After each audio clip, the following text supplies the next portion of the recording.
What you're looking at is quite possibly from Mars. I think we'd all like to know what's in that rock. A discovery from another world. Whatever's in that rock, it appears to be lethal. Could mean the end of ours.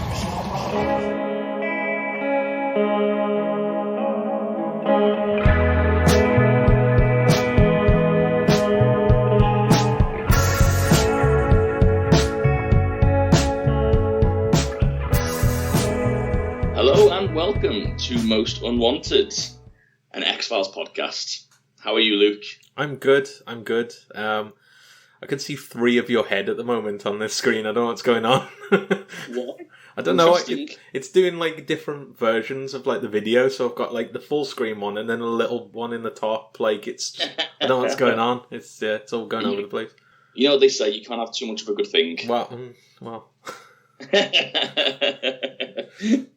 So how's your week been? It's becoming increasingly difficult to try and find things to talk about in these intro sections. Yeah, I mean, because what did you do? Stayed in again.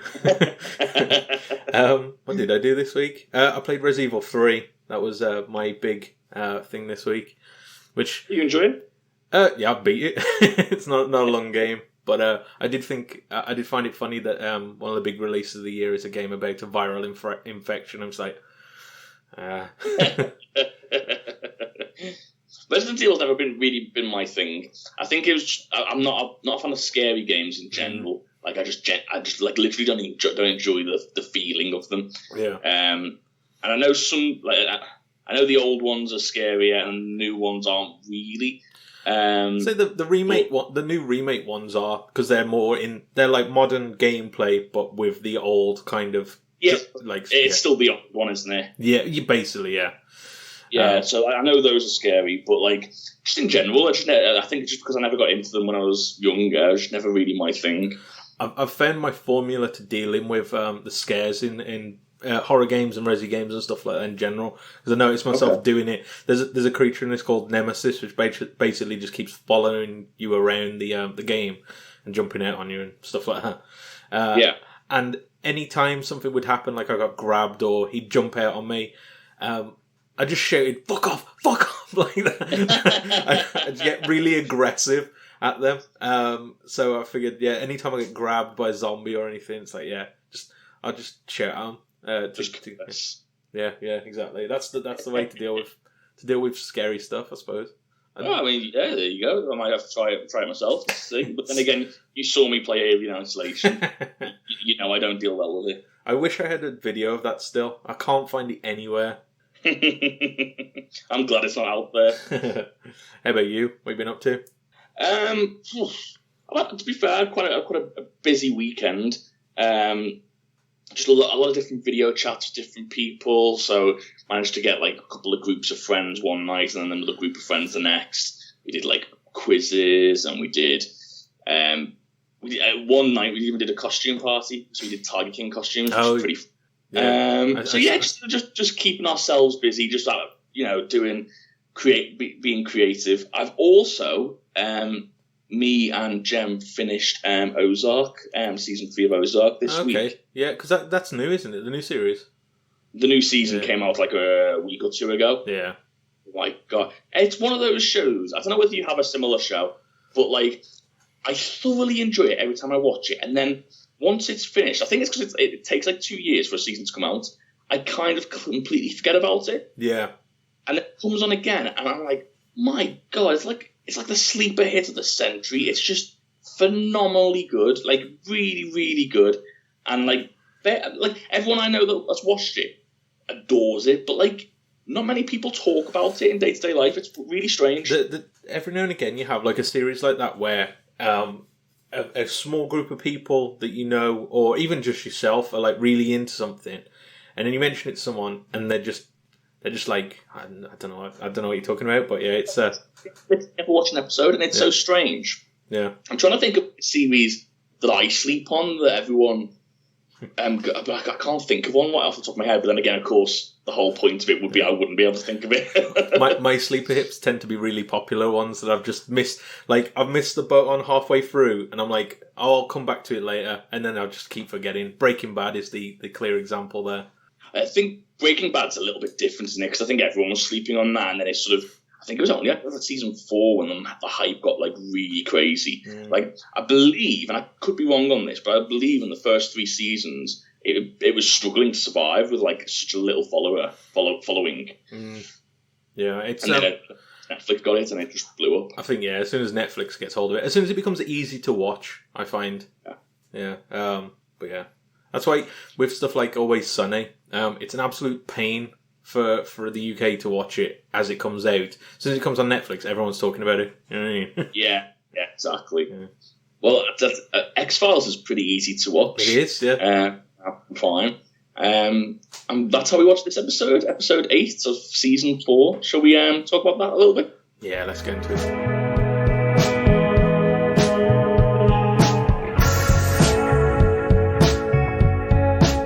So this episode's entitled Tunguska. It was written by Chris Carter and Frank Spotnitz, and also directed by Kim Manners. Originally aired on November 24th, 1996. So, let's get into the intro. We start off this week with Scully, and she's basically being brought in to, I don't know what it's like a committee, I suppose. Yeah, a committee. She's sort of like on a panel she's answering about something that happened. And this was the point where I was like, uh-oh, some shit's happened, but we don't know what it is yet. And I sensed a flashback coming.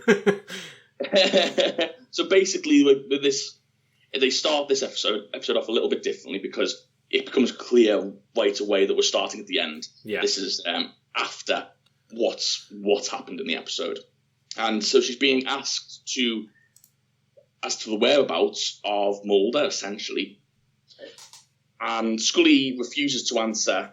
And she keeps on trying to read through this written statement that she pre-prepared before she goes in. And they keep stopping her. They're not letting it continue. But basically, she keeps trying to continue on with it. And the whole statement's basically talking about the conspiracy within the government and how the government aren't necessarily trustworthy and whether we should be listening to the rules of the government in this particular circumstance. But the senator basically feels very one-minded and threatens to hold Scully in contempt of Congress if she didn't tell them what she knew. Yeah. Am I right in thinking it cuts to Skinner in this episode, in this scene as well, and he's sort of looking like, what are you doing? Yeah, so Skinner's there in the background, isn't he? I feel like Skinner this season, he's a lot more in, if you know what I mean. Like, he won't necessarily say it, but I feel like, and I could be completely wrong about this, but I feel like he is fully in on the X-Files, and he's fully willing to battle for them and fight for them. And yes, that does mean keeping up the pretense of keeping them in check. But I feel like if they was to ask him or if they was to get into trouble, he would be the first one to sort of stand up in their corner. Yeah, exactly. So yeah, he's there supporting. So yeah, that was the intro to this episode. What do you think? Yeah, I was really interested to see what was going to happen, basically now, because we know, and why Mulder's not there. Usually they're inseparable, especially in these kind of hearings and stuff. So it's interesting to find out what happened to Mulder. Yeah, definitely. I will put a little bit of a precursor in here. So me and Luke both watched this episode almost 2 weeks ago. Yeah. Basically, as everyone who's listened regularly will know, we usually record it in sort of 2-episode chunks. But last week we decided not to do that because, one, it's being cooped up on your own in a room trying to record for 3-4 hours. It just gets a little bit much. The quality definitely wasn't as good towards the latter end of it. And thought, well, while we're in quarantine, we might as well do it on a weekly basis. So from here on, we'll be watching them week to week, which is good for at least until the quarantine's over. But I definitely felt, as I was coming to record this, I was like, oh God, do I remember anything about this episode? I mean, luckily enough, it's quite a memorable episode in terms of what happens. If this was a stinker, then my God, we would not be getting much out of this. Well, exactly, yeah. I mean, with regards to like the main plot points, there are some really good moments in this episode, and so it's fairly easy to sort of pick apart those, and then you sort of pick up everything as you go along from the notes. Mm-hmm. So, yeah, after the intro, we go to 10 days earlier at Honolulu Airport. We know that basically Mulder has received a tip. That's afterwards. We see first a guy coming through customs and being searched. He gets stopped for a random search. But to be fair, I would have stopped this guy. He was like the most suspicious guy in the airport. He was the shiftiest man alive, yeah. I don't care how random it is, you're choosing that guy to search. Mm-hmm. From what I hear, this is some insider knowledge. I mean, everyone probably knows about this anyway. Random searches, they say it's random searches, but they are told to look out for anyone particularly suspicious. And someone did tell me though, once they do mention like some stereotypes, and you're like, well, hang on, that sounds what's it? But yeah, I've heard that they base it on stereotypes as well. So basically, because I know a few people who deal with this sort of thing, and to be fair, Jem deals with this kind of in her day-to-day life. I know she's dealt with it in the past. It can get quite complicated actually, because you've got to do it random to stop those stereotypes. Mm-hmm. So you literally can't pick someone just for being like shifty, if you like. Yeah. But it's human nature almost, and like if you've got a gut instinct, well, that's not being random. Do you know what I mean? So it can get a little bit, because there are companies out there that will try and implement it just to persecute against a certain type of person, or a gender or race, and that's when it gets a little bit complicated, because how can you enforce this random checking? It is quite strange, but in this case, I think it was right to pick on him. I mean, yeah, it's a good stop. I mean, he is a terrorist. yeah. I mean, to be fair though, what he does afterwards is a bit silly, but we'll get to that. Yeah. So. Just before we carry on as well, did you get the spoiler here? I just saw in my notes. No. Do you know how it goes through the credits and whatnot, and then as it comes back, it does some other also starrings? It did an also starring, and then it was, I cannot remember the guy's name, but it basically was the actor's name who played Critic. Sorry to spoil that thing coming up. But yeah. No, they spoiled it. Yeah, so it's also starring, and then the guy's name, and I was like, what? Critic's in this one? And then I was like... Nicholas Lear, isn't it? That's it, yeah, Nicholas Lear, yeah. So it says also starring Nicholas Lear. It was like that bit in, do you remember in Game of Thrones where Gendry comes back? And it was and it was like, everyone's like, hang on a bit, what? Like, right as the episode's starting. It was that, and so yeah, I expected him to come back. As soon as we saw this terrorist group later on, I was like, okay. Yeah, no, I didn't see that, so I was quite surprised when we saw him. So yeah, and they do this whole search with him. He's not really compliant. He's complaining. He's moaning, and they end up taking him off to do a full body and cavity search. Yeah. Poor guy. And then they start searching his bags, and one of the officers removes this canister from the briefcase that he's holding, and clumsily, like he's complaining, "Oh, you shouldn't do that. You need to. It's dangerous. Yeah. You need to leave it." And this policeman just drops it instantly. And smashes all over the floor. Yeah. See, at this point, like, I know he has to search things and stuff, but if you just pull out a canister and the guy's saying, don't open that, it's got a dangerous chemical in it, I'd be like, okay, I'll wait for the hazardous materials team to turn up. You know what I mean? I won't go, what's this? You put it down and you inform the appropriate authorities. Exactly. That's what you do in that situation. Exactly, yeah. You have to... It would be like if... somebody said, actually, don't touch that, it is a bomb. You'd instantly put it down and be like, okay, we send in the team to sort of dispose of this properly, then you're getting your ass arrested. Exactly. But anyway, this guy hasn't read that memo. No, he certainly hasn't, because he drops this canister, it shatters, and we are introduced to the black oil again, which we've seen in previous episodes. Yeah. And I think Piper Maru was one. I can't remember the names I had. Yeah. And so we kind of know what this does. The person who brought it in is screaming in fear whilst the oil gets into the eyes of this police officer and starts taking over who he is. Yeah. It's interesting to see how it takes a form of like a little worm in this. Yeah. Previously, they definitely changed the way it sort of looks and the way it infects. Yeah. previously we've seen it as it just looks like oil, so we thought there's no differentiation between that. But yeah, it sort of forms these like little worm things. Well, if you remember when we first was introduced to it, it was oil, but like it kind of like the way it infected the eye was like this sort of cloud effect type thing. Yeah. But now you sort of see like these worms underneath the skin and then sort of crawl out into the eye, which is quite cool. Yeah. So yeah, we know this is about the black oil.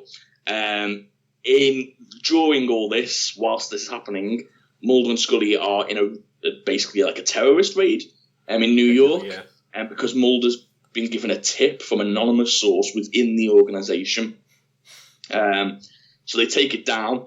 They get into like this massive gunfight. One of the trucks flies off, but then the person driving the truck is suddenly shot from. Well, I couldn't really work out what happened at the start because it's suddenly shot and then just drives it into something.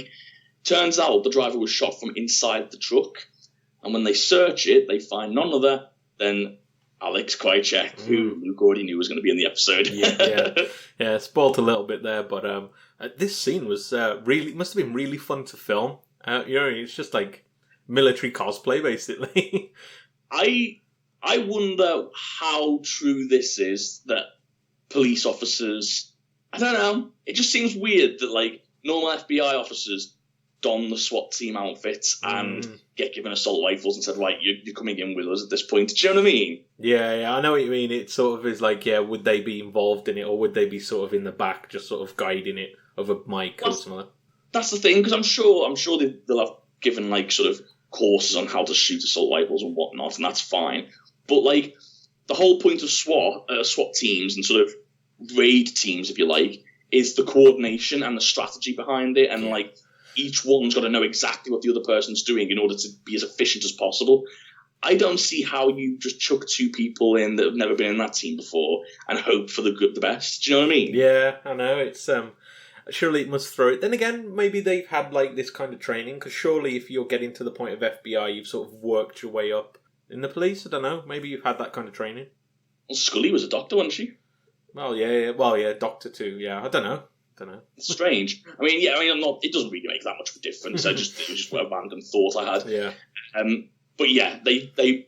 The long story short, they find Krycek, and it's basically we find out that he is the anonymous tipster, and he's been in this terrorist organisation since they released him from the missile silos that he was trapped in the last time we saw him. Mm-hmm. So through the next sort of part of it, we see that Krycek is turned against what's it called? Is it the Syndicate? The Syndicate, yeah. Yeah, or the smoking man in particular, but obviously because he tried to get him killed, and he says that there's no point in trying to kill him. You can't do that. The only way you stop this man is exposing him, and he has information that will be able to help. Yeah, I did like that Mulder gets a hell of an insult to him here. He calls Krycek an invertebrate scum sucker whose moral dipstick is about 2 drops short of bone dry. That's Shakespearean. The thing is with the whole Mulder and Krycek relationship, like Mulder's definitely got the upper hand at this point in time, which hasn't always been the case. And so he treats him like sort of a second-class citizen, do you know what I mean? Like, he's nothing compared to Mulder. But the great thing about Krycek is he's a survivor. He's great at doing what he needs to do to get where he needs to go. Do you know what I mean? Yeah.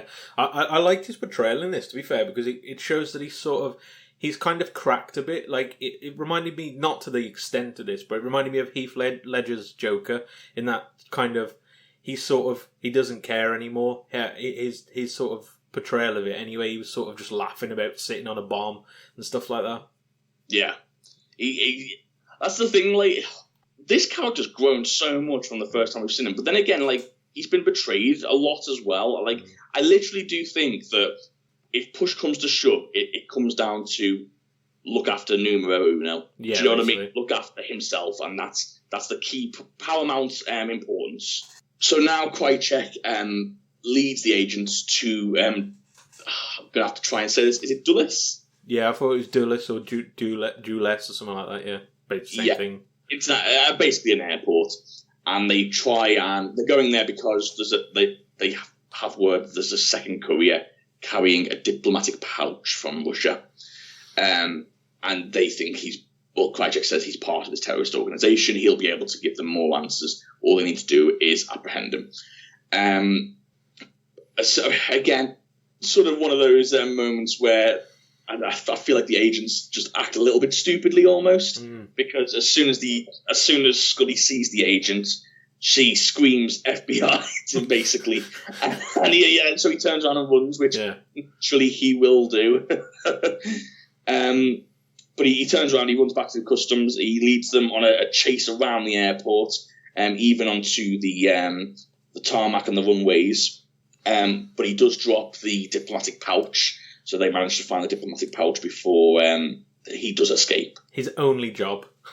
I know, yeah. And it was like he just discarded it as well. Like it just ran on. Like it doesn't make a difference if you get away, mate. Yeah, he's dead. Yeah. So the pouch, when they look into it, is basically a rock, and that's all that's in there at this point. So Mulder just berates Krycek for it, but Krycek believes it's of some importance, and they inevitably decide that Skinner needs to be involved in this. We do. And man, we get a shot for the ladies and the men, to be fair, in this. So basically, they take him to Skinner because, if I'm remembering correctly, they need someone to look after him, like a safe house almost, just to make sure that no one tries to get to him. Yeah. And they knock on the door, and Skinner comes out topless. Yeah, exposed skin. But again, this is what I mean. That's what I was saying earlier about him being all in, because you've just brought a guy, not only a criminal, a terrorist, a fugitive as well. Yeah. Sorry, a fugitive as well. A fugitive, and someone that has directly betrayed the FBI and infiltrated your ranks. And Skinner agrees to keep him safe there. I think he gives him a punch in the stomach first. Yeah, that's not something Skinner from season 1 would do. Yeah, he's definitely become a bit more loose with the FBI rule book, I suppose. Yeah, exactly right. Like, even last season, I feel like he'd have taken Krycek in to just get to whoever his boss is. He's not doing it this time. No. I do like in this part as well, we get some more zingers as they sort of handcuff him outside, and he's like, "Oh, I'll freeze to death," and Skinner just tells him to think warm thoughts. Krycek gets no love from anyone. I mean, rightfully so. He's killed and lied to a lot of people, but yeah. I forgot to mention his cool new haircut as well. Yeah. Which Mulder calls ridiculous, and I'm just like, that's everyone's haircut nowadays. Yeah. It's a short back and sides. Yeah, Mulder did not see into the future. Now Mulder's got this like sort of floppiness going on to him. So yeah, like you said, in order to keep him safe, they handcuff him to the balcony of Skinner's apartment and leave him there. Yeah. But whilst they're doing that, they go to have the rock analysed at it's actually at NASA's Goddard Space Flight Center, and they speak to a doctor called Dr. Sachs, and he tells them that this rock is a prehistoric meteorite. Basically, he believes it's probably come from, does he specifically say Mars? I think he says Mars, yeah. Yeah, he said like from a different planet, but I can't remember whether it was Mars in specific. But he believes that it was something to do with Mars. He says he would need to do an investigation and break the rock open and sort of find out what's its substance. Yeah. To get more information. But he believes that it's this fossilized alien bacteria at a push. Pretty much, yeah. He very much wants to get inside this rock. Yeah. Do you think this... I'm wondering about this oil. Do you think... Because it's strange to me that they brought it up a few times now, and usually in double-parted episodes and whatnot. And I do wonder, do you think this is just a recurring Monster of the Week? Or do you think this is something more sinister? Because they've never... Monster of the Weeks don't tend to make a comeback or very rarely make a comeback. And I just wonder if this has got something to do with the wider invasion that's going on. Yeah, I'm pretty sure it's like something to do with like, because now this guy is saying, oh, it's prehistoric and this oil is, and we've also seen the other alien agents using it. I get the feeling it's something that they have like discovered and then are using for their own gain. Like, and it's something to do with this, like, because they're talking about like, colonizing, and maybe it's something that they use in this process or something like that. I don't know. Yeah, like, my first thought was maybe that's why they've come to Earth, because of this prehistoric meteorite. And maybe they've come to, like, maybe collect it, or it wasn't supposed to be there, or look for it. I'm not really sure, but, like, I think it has some more mythology parts to it than we're led to believe at this point. Yeah, it's definitely tied into the wider story. I think we'll find out a lot more about it at some point and what it exactly is. But yeah, all we know so far is that it takes control of you. Yeah, it's like mind control, basically, isn't it? Essentially. Of course, we could always be wrong as well, and it could just be a monster of the week that people like. So we don't know at this point. We do cut to a scene where Skinner is approached by Cancerman, and Cancerman tells him that he needs the pouch returned. He basically they try this sort of facade for like a few seconds, but again, both of these characters know where the other one stands as well now, and they know they're opposed to each other, and they know that they've got to keep up this pretense of like working together. But it's just, what's the point? At certain points, especially in situations like this, they know there's no point to this. Yeah, and they're always going to be at odds. I like how Cigarette Smoking Man sort of puts it that they're talking about needing the pouch and stuff like needing that rock back, and he sort of says that wars have started over far, far less. Yeah, that's the thing, isn't it? Like it's really ramping up the importance of this thing, especially because with mind control, it could, whoever. I mean, we don't know who's controlling. That's the thing. We don't like if it is. It's taken over someone's actions, but for whose benefit? Is it this? Is it its own mind? This oil? Yeah, or is it like part of like a big hive mind or something? I don't know. Yeah, strangely, yeah. Well, not. It's hard to sort of judge it. Hopefully, we get some more. Because I'm skipping ahead, but this is one part of a two-parter. So hopefully, we get more information next episode. Especially with the revelation at the end, but we will get to that. Yeah. We also see the courier from earlier break into Skinner's apartment and start searching for the pouch. We know this because we see it from Critic's point of view, who's still on the balcony. For now. He keeps himself hidden and then manages to evade the courier by throwing him off the balcony, keeping that low profile that Mulder wants him to do. Yeah. This is going to be very hard to explain. It certainly is. So yeah, that's all we know at this point. I mean, he's still hanging there for a while, isn't he? Yeah, I mean, there's definitely going to be witnesses that see him there, and they're going to be like, well, yeah, he was up in that flat. Who does that flat belong to? The director of the FBI? There's a lot of people that are going to have questions for this. Yeah. Outside of this conspiracy, I think just on that alone, they're like, oh, damn. It doesn't look good. Yeah. Meanwhile, we see the doctor in NASA cutting into the rock or the stone or whatever it is, and he's in a full hazmat suit. He's in another episode where we're talking about infections and whatnot. Hello, yeah. At this time, but he's in a full hazmat suit. He's got all the protective gear on. But as soon as he cuts into the rock, this sort of black oil sort of explodes and goes everywhere. And instantly, no matter how much protection he's got on, gets underneath his skin and starts to infect him as well. Yeah. There was a scene before this as well, just quickly, where Mulder sort of explaining that this rock come from Russian Georgia. So I don't know if that's... there was No, sorry, I got it wrong. They detained somebody else who was coming from Russian Georgia with another soil sample. Yeah, that was the courier.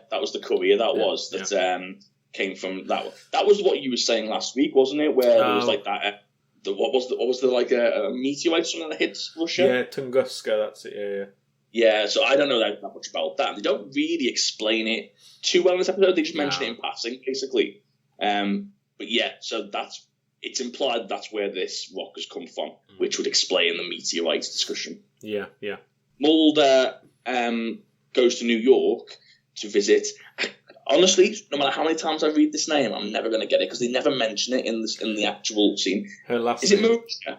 It's Marita, yeah. Marita Covarrubias. That's it, yeah. Okay. Who reveals she basically a lot more upfront than her predecessors. Yeah. Because she just tends to, if he asks for help and genuinely needs help, she will hesitate for a second and then just tell him everything he needs to know, which is quite refreshing, really, considering who he's had to deal with in the past. Yeah. Mulder sort of says that he needs this information, and he actually pretty much hands it over. And then this is where we find where Mulder makes the connection that it's close to Tunguska, and yeah. Yeah.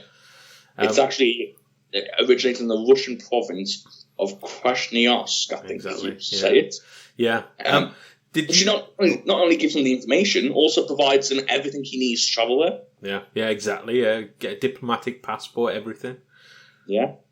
Did you, in this scene, get the feeling that Marita might be a love interest for Mulder at some point down the line, if she survives? There was, not between what they said. It was the only thing that really indicated to me was that sort of seductive walk into her apartment. Do you know what I mean? Exactly. Yeah, her like dressed in a like nightgown, basically, or like nightie and stuff like that. You just think, like, I know obviously nothing's happening because Mulder's just like, I want to know where this alien goo is, like, which isn't the best child line. But like, it's interesting that she's like, gave him everything he needed straight away, and like, sort of offers him. Well, lets him come in, like, isn't guarded about it. And I just got the feeling that, I don't know, the way the scene was shot, it screamed classic, like, love interest. Yeah, I do get that. There's a part of me that hopes it doesn't go down that route. And I'll tell you why. I think you get dangerously close to the old cliche of every single woman that Mulder meets becomes a love interest for Mulder. Yeah, I know what you mean. Like, in the real world, that just doesn't happen. Like, you know what I mean? Like, it doesn't. Not every woman needs to be, sort of like. I don't know how you'd put it, but doesn't need to be a love interest for your main character. Do you know what I mean? Yeah, exactly. Especially if you're trying to tell a love story. What I assume is a sort of a semi-love story between him and Scully. Yeah, exactly. I don't know. It was just something I noticed, and I'm like, I wonder if they are going to go down this route, because that's what it seemed to imply. But who knows? With Mulder, it was definitely there. There's hints there. Yeah. Before this as well, there was a scene I remember before this. This was back at Skinner's apartment, where the detective's questioning him about what happened. Oh yeah. it was quite comedic. This scene was, because I mean, like, Mulder had to slip into the apartment behind his its back. And like get Krychek out with his handcuffs, and it's like it felt very like light-hearted, I suppose, for what was to come later. Yeah, and Skinner's basically he's just hoping, he's denying all knowledge and just hoping that Mulder gets this sorted out before he has to answer questions. Yeah, exactly. That's what Skinner's hoping for. Yeah. But of course, did need Krychek because Mulder decides to bring Krychek with him to Russia because he's fluent in Russian. Yeah. So he believes that might help. That's something we find out in the car, isn't it? Where where he just starts insulting him in Russian. Yeah, exactly. Yeah. We go cuts now to Charlottesville, Virginia, and we see the smoking man speaking to the well manicured man. No matter how many times I see that name written down, I'm just like, I don't think I've ever seen his hands. Like, I don't know why he's called this. Yeah, that name, I mean, cigarette smoking is quite an easy trait to sort of pick up on, but yeah, well manicured. Unless we see him getting his manicure at some point, and then it's like, oh, okay, I get it now. Possibly, yeah. So they learn about, well, in this scene, they sort of talk about Mulder travelling to Russia, and the well manicured man basically berates Cancer Man and just basically said I think he sort of is figuring out that Mulder's a lot closer than Cancer Man is letting on. Yeah, there's a good bit in this where he says, "You know my capabilities in a crisis," and I thought it was brilliant. Right after the episode that we've just seen, yeah, because we've seen everything that he can do or supposedly can do. I wonder what. See, that this is the interesting part, because obviously we know at some point this syndicate has got in touch with or been in contact with aliens or an invasion of some sort or a colonization of some sort. Mm-hmm. And we know they've got some links. We just don't know what it is yet. Yeah. I wonder what happened to make Cancer Man get basically a lot less important than he seemed to be in the past. Yeah, because he's definitely fell down the rankings, hasn't he? Yeah, it feels like he's almost fighting for his career and his life whenever he talks to these people. And I just didn't see that in the past. But of course, as we were saying last week, with how unreliable and untrustworthy that narrative was, maybe he's always been like that. I'm not sure. Maybe. But anyway, yeah. We see Skinner and Mulder and Scully get subpoenaed to appear before this Senate that we saw in the beginning of the episode. We've gone past that bit as well, where they're sort of analysing, what's his name? The guy, Sachs, was it? The guy who got sprayed. Pendrell and Scully are both sort of investigating what's happening to him. Yeah, he's basically in like a coma-like state at this point, isn't he? Yeah, he's sort of just frozen, because they mentioned that he's not breathing, but he's not dead. Yeah, that's right, yeah. Did I not go through that? No. So, yeah, I must have... I don't think I put any notes about that one. So, yeah, like he's in a coma-like state, and when they go in, they realise that he's not breathing. They do also mention about the suits and, like, nothing can get through them and stuff like that, so we know this isn't really anything of this world, which, again, we already knew, I suppose. All three of them, Skinner, Mulder, and Scully, get subpoenaed to appear before that Senate from the start.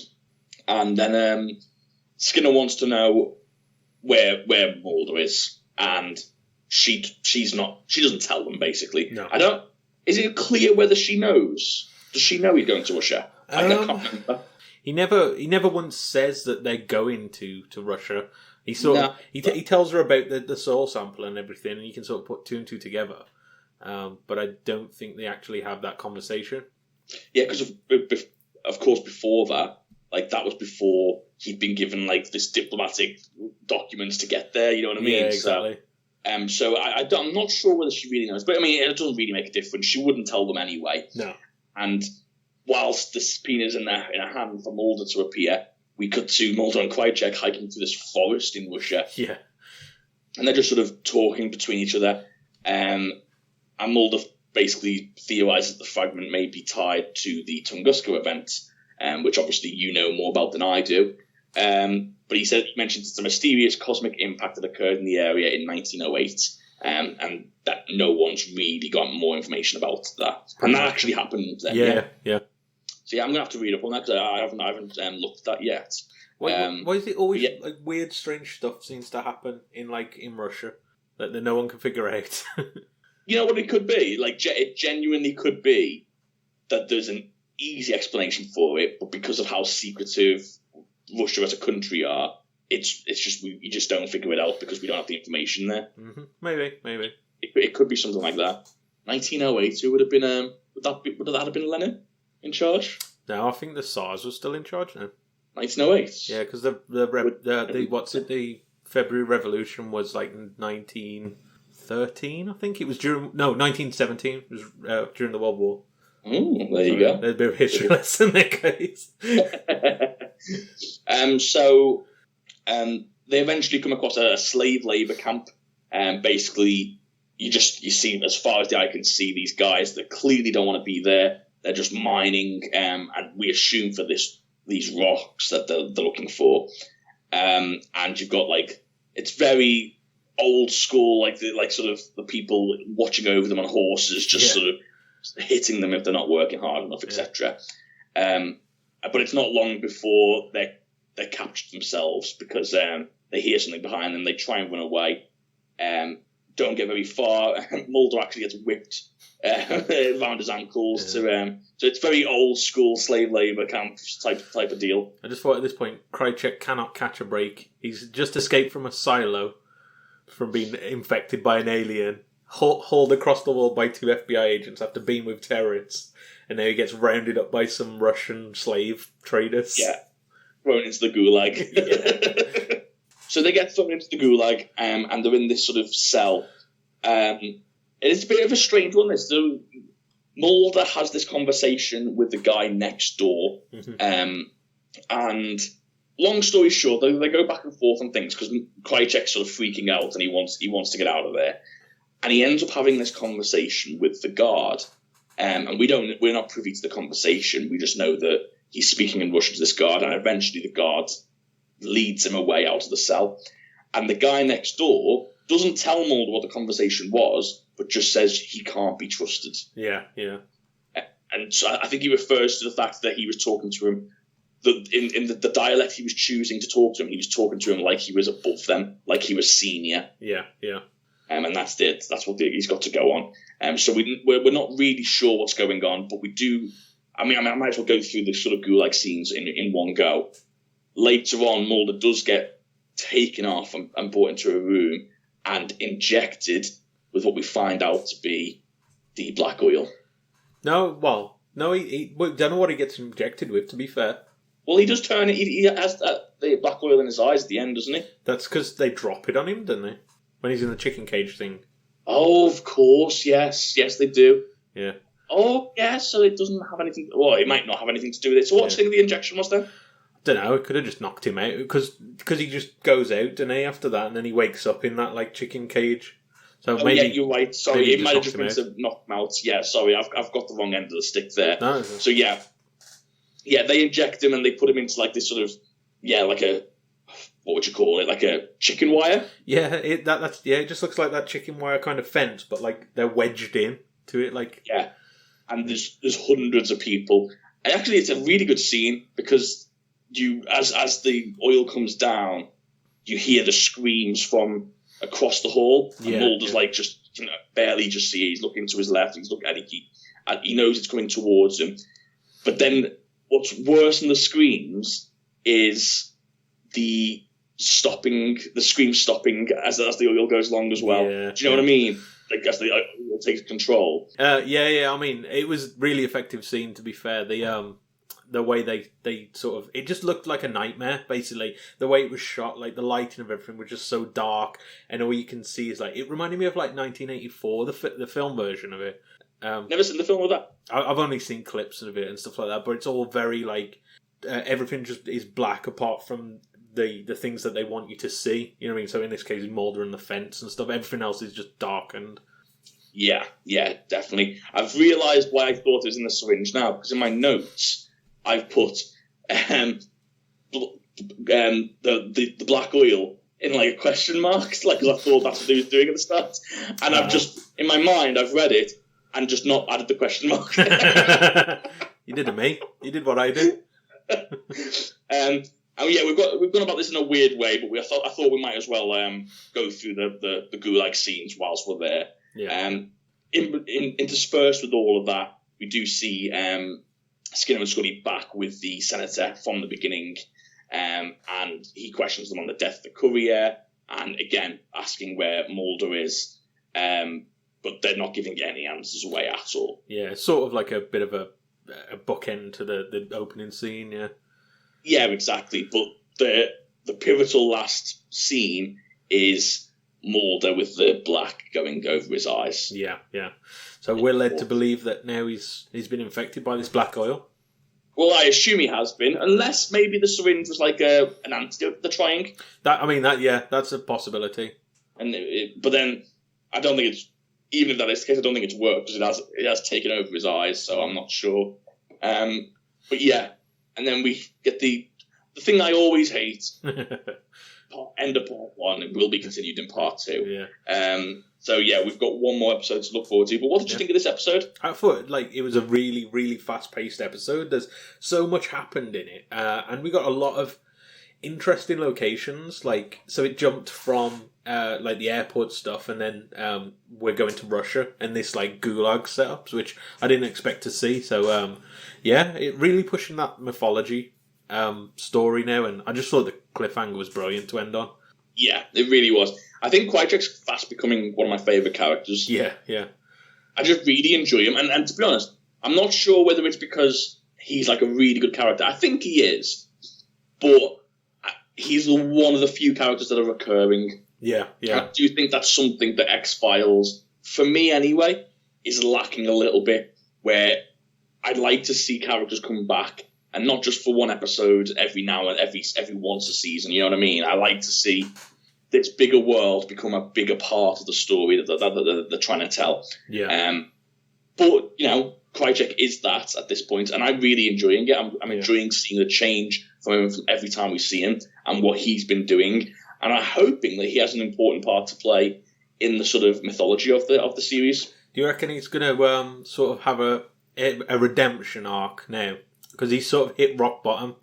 The only way to go up now would be if he saves Mulder and then sort of helps him out in this.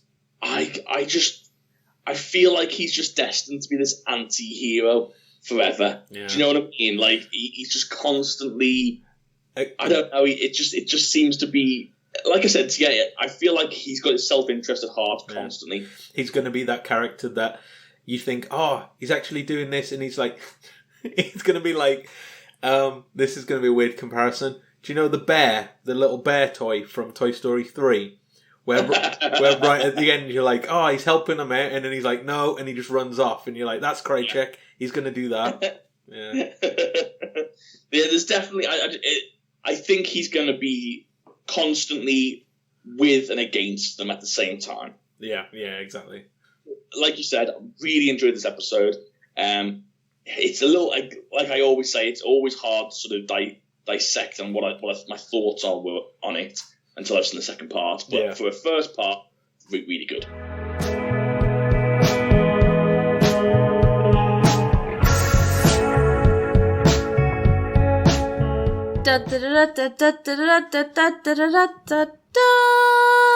Luke's production notes. Tunguska and its follow-up, Terma, so we've got the episode title for next week. Saves us the hassle. Were conceived by the writers when they were trying to conceive a big and fun canvas to tell stories. They decided to create a story connected to the Russian gulags, which led to the natural idea that... Oh! Stop it there! Oh, for God's sake, it's the first time, Luke! Stop it there. It's the first production that you've got. You need to start vetting these. These are getting dangerous. Yeah, don't worry. I vet myself live, though. That's the good thing. But you're learning as you go along. It's that element of danger. It just adds to the production. Yeah, there's nothing like a bit of peril to make the podcast a little bit better. Series writer John Shaban felt it was natural to create an arms race-like story between the United States and Russia, being that the Cold War had ended a few years earlier. The writers desired to expand the show's mythology globally, a concept that continued into the fifth series. Oh, and a little bit of tease here. The series 1998 feature film adaptation. Okay. Well, we've already been, I think, was it China we went to last? Yeah, we've been to China. Was it China or Hong Kong? I'm not sure. I mean, to be fair, Hong Kong is a city in sort of, yeah. It's like it's its own thing. It is a city-state, but it's part of China, that they have ties with it. I've got no idea. I wouldn't like the comments. Yeah. I always thought, like in all seriousness, I always thought Hong Kong was, like, this is like when I was young, I always thought Hong Kong was capital of China for some reason. Yeah, I think I did for a period, yeah. But honestly, like, I genuinely don't know the situation. I've never looked into it. The only thing I remembered definitively about Hong Kong, I went to stop there briefly when we flew to Australia, but other than that, because I only saw the airport, so doesn't really count. Yeah. Was in 1997 watching the UK give Hong Kong back, because it was like part of the British Empire until 1997, and then there was Prince Charles. I saw him there saluting as a boat went past, and I was like, I mean, I was 6 at the time, so that might have been a very misremembered memory or something like that. But, yeah. Right. The idea of a conspiracy with a global reach was first broached in the series' second season, and it was felt that this two-part story was a good place to expand upon this, allowing the production crew to stretch the limits of their resources and imagination. The inspiration for the oil-contained rock was NASA's announcement of possible evidence of extraterrestrial life in the Allen's Hills 84001 meteorite, while the Gulag scenes were based on Alexander... Sorry about butchering this person's name. Alexander Solzhenitsyn. I'm pretty sure that's how it's pronounced. His book, or books, The Gulag Jesus. The Gulag Archipelago and One Day in the Life of Ivan Denisovich. Okay. Right, that was difficult. That was a difficult sentence. Yeah, what do you know what that's about? No idea. A memoir of the Gulag? Yeah, it sounds like it's going to be like a biography or autobiography or something like that, isn't it? But I'm not sure. All I know is it's not a very nice place. No. Anything I've ever heard about gulags is in the a negative connotation. No one says I had a brilliant time at the gulags. The scene featuring the SWAT raid on a terrorist cell found to be harbouring Alex Krycek was filmed in a single night, requiring 60 individual film setups split between 3 camera crews working simultaneously. By dawn, only 4 of the 60 required shots had not been filmed, and these were later completed on a soundstage. Wow, that's impressive. Yeah, I know, yeah, that's quite intensive filming schedule. Why they have to do it so quickly? Not sure. Maybe they only had the where it was filmed because they it seemed like on location. Maybe they only had that for a certain period of time. Who knows? Additional scenes shot for the episode featuring the smoking man and well-manicured man were cut due to time constraints. Okay. A scene featuring Scully briefing Skinner on the events of the episode was also cut, as it felt it was redundant within the narrative, repeating information that had already been shown to the audience. Yeah, makes sense. Yeah. Too much exposition. Yeah, you don't need another scene explaining what you've just seen, I suppose. David Duchovny's father was present during the production of the episode, leaving the actor to enjoy the shoot, although the crew described production as expensive and stubbornly trouble-plagued. And finally, Tunguska marked the 4th appearance in the series by Malcolm Stewart, who had previously appeared in Pilot, 3 and Avatar. Now, who does he play? I have no idea who Malcolm Stewart plays. I get the feeling... Do you know the guy who initially briefed Scully on the X-Files? Yeah. Is it him? Could be. I've got no idea. Yeah, I'm not sure. This is corrections riddle. This one is. Talking of which, it stinks.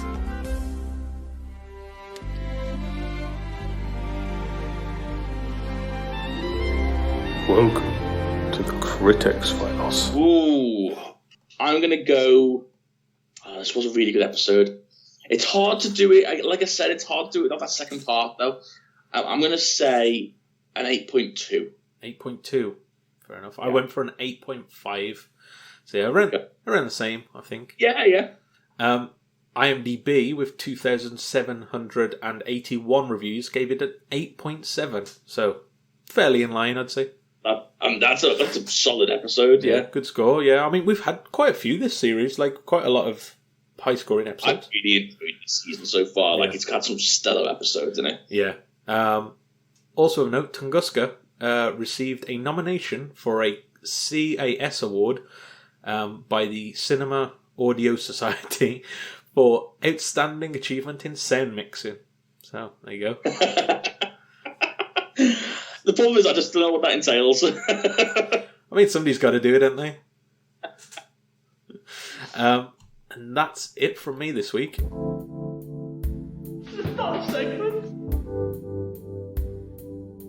Welcome to Dan's Twitter Corner. I'd like to get to some, just a little bit of feedback this week. Oh shit, we haven't had a Dan's Twitter Corner in a while. Well, the problem is, again, because I'm trying to do it all on my phone, it's difficult to sort of find. Yeah. But I'll tell you what I'm going to do. I'm just going to try and find one or two. At least we can just read some correspondence out. And then, but as I say, if you are listening to the show, please do keep getting in touch. Yeah. We are reading everything that you send, and we usually respond back on Twitter. We might not be able to read it out as much because it's just a bit awkward doing it all on one device, but we will get back to you on the actual app. And to be fair, I'm speaking for myself here, but I'm genuinely interested how other people handling the quarantine. You know what I mean? Because pretty much everyone's doing the same thing worldwide at the moment. Is like sort of staying inside, unless you're a key worker or whatnot. But yeah, pretty much everyone's inside. So it'd be interesting to know how the listeners are sort of spending their quarantine, I guess.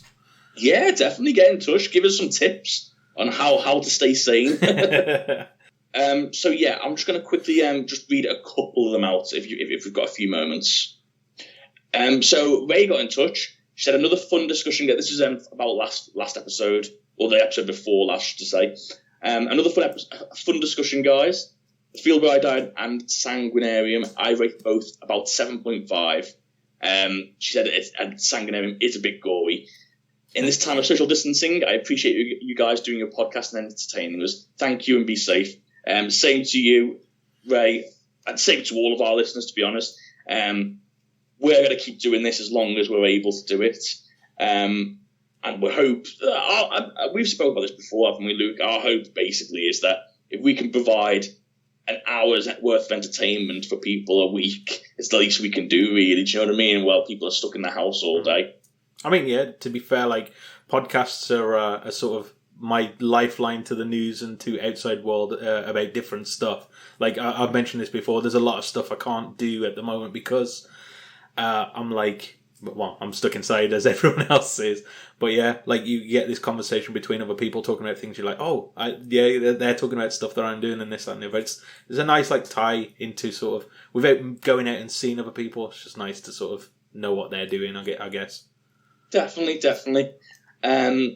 Kathy got in touch and said that she really appreciates that we're getting new episodes from you each week. Hope you're staying safe and healthy. And again, I'd reiterate, same to you, Kathy. Thanks. And we do appreciate being, letting us know that they are still enjoying it, which is always nice to hear. And then last one, we also got a tweet from Simon George. He says that I know I'm at least 50 episodes early, but allow me to submit an entry for Best Single X-Files Episode, Season 6, Episode 19, The Unnatural. I've not heard about this one before. I've not heard of this one either. So we've got a while before we get there, but I'm going to have to try and keep this one in my mind. I think I've worked it out. If we don't take breaks, we should be looking at covering that in about July, August next year. Beautiful. We've got something to look forward to then. Yeah. We might be outside by then. Possibly. Well, let's fingers crossed. What was that episode a few episodes ago? Our favourite episode of this season. Home. Yeah. You're gonna have to remember The Unnatural, Luke, because I remember when Home came up, we'd been told about that, and then when we got to it, I completely forgot that we'd been told about it, and you remembered. Yeah. So it's your job to remember when we get to The Unnatural that this has been voted as the best single X-Files episode by Simon. Oh, don't worry. I seem to have endless amounts of space in my brain for remembering random episode names and stuff. Can't remember like dates of birthdays and stuff though, so that's a worry. It's been a give and take, isn't it? Yeah. With all great power comes great responsibility. So yeah, that's it. I think that's everything for this week. And that's it for the show, I suppose. Yeah. We're back next week. What was the next week's title called? Oh, you put me on the spot now. I said it earlier, so I didn't have to say it again. It was entitled Terma. There we go. So, looking forward to speaking about that. I'm looking for, again, we should be able to give a bit more of a response on the entire episode once we've seen both parts. But until then, as always, stay safe, everybody. Stay inside. Don't go to the park just because it's sunny. We'll know. We'll know, and Luke will get you. He'll get you. That sounds way too sinister. But yeah, stay safe. We'll get through this quicker than we we realise. And in the meantime, we'll keep putting these out as long as we're able to. Forever. See you later. Forever.